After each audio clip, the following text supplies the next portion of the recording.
It has been 25 years since the first season of Digimon Adventures has come out. Today they're celebrating the 25th anniversary, so we have to talk about it.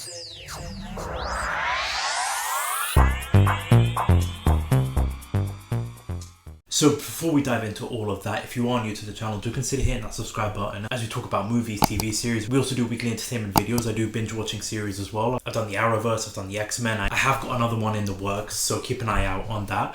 Also, I'm just a huge fan of like these old school cartoons like the Teenage Mutant Ninja Turtles, the Power Rangers. As you can see, if we can get a zoom in, I've got the Digimon figures. I'm still trying to work my way of getting through all of them, but when it comes to like Digimon Adventures, I am a huge fan. That is one of the reasons why I just grew up enjoying cartoons, and I honestly till this day still watch these cartoons. I can't tell you how many times I've rewatched the Digimon Adventures season 1, season 2, season 3, just continuously rewatching them over and over again. The fact that it's been 25 years since this first season came out, and honestly, if you haven't seen Digimon, I don't know what you're doing. Go check out this cartoon, go check out this anime. It's so well written, so well choreographed. It's got so much emotion, so much drama, so much action.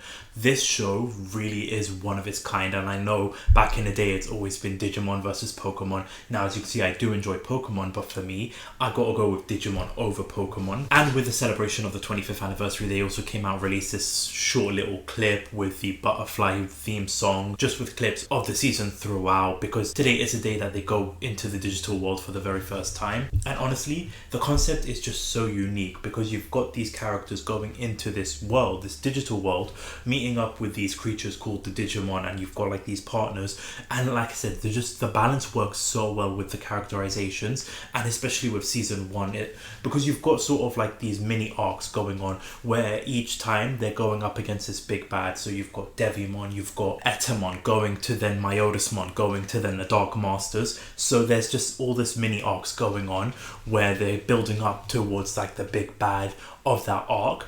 But what I really enjoy is that every character gets a chance to shine. Now, as you see, I've got the blue lights for the Crest of Friendship. I love Matt as a character, but for me, Tai is probably my favorite character of this whole series. He's, for me, not only from his hairstyle, but from his outfits to just being that great leader, and his chemistry with Agumon was absolutely hilarious to watch.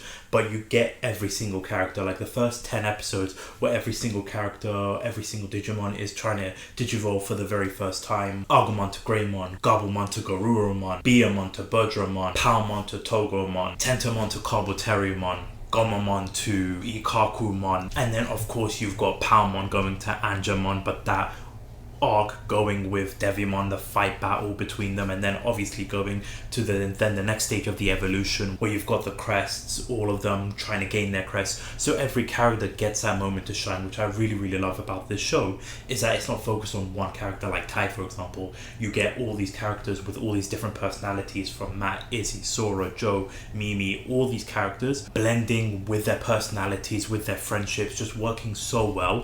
For me, my favorite arc with this, where you've got Tai going back to the real world after taking on Etamon, and then from there that arc with Myotismon finding out who the 8th Digidestin is.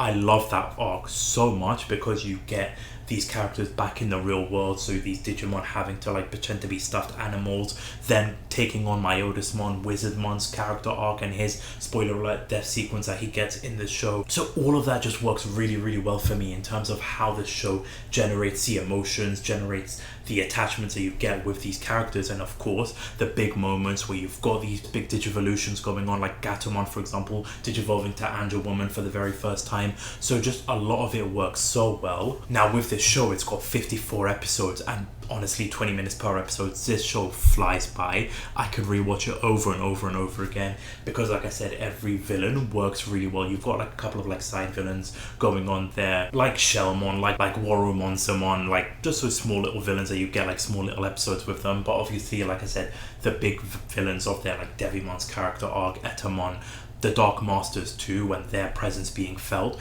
and of course with that latter with the latter half of the season, where you've got like Matt's character journey going through what he has to go through, reuniting with Tai, and then of course you've got the biggest bad of the whole season, Apocalymon, and just that 2-episode arc where they get basically Thanos and vaporized, only to then return, and just that last line before the final episode where they're ready to fight Apocalymon, and all that whole character journey going on, and the ending too. You really do get emotional when that feels hits, when the music hits, the ending where they do have to go back to the real world. They're in the digital world, having to go back to the real world. So there's so many great elements to this show that I love about this, and honestly I do think that it's the best season so far in Digimon. With season 2 there is a bit of flaws going on. Season 3 with Tamers, I really love that.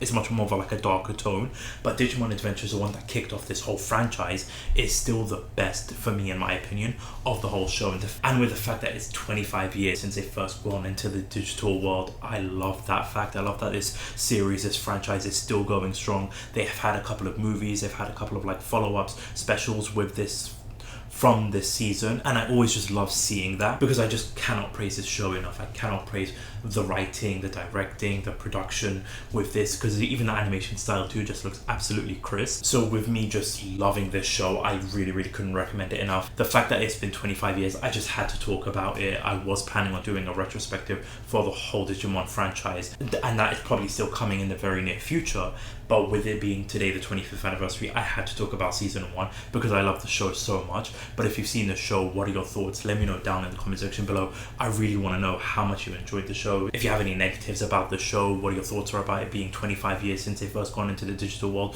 who is your favorite Digimon and who's your favorite character out of all 8, please let me know down all of that in the comment section below. But I thank you all so much for watching. Thank you all so much for just watching me just talk about Digimon, just talk about the 25th anniversary. Thank you so much for watching. Again, don't forget to subscribe for much more videos, but this is my K Reviews,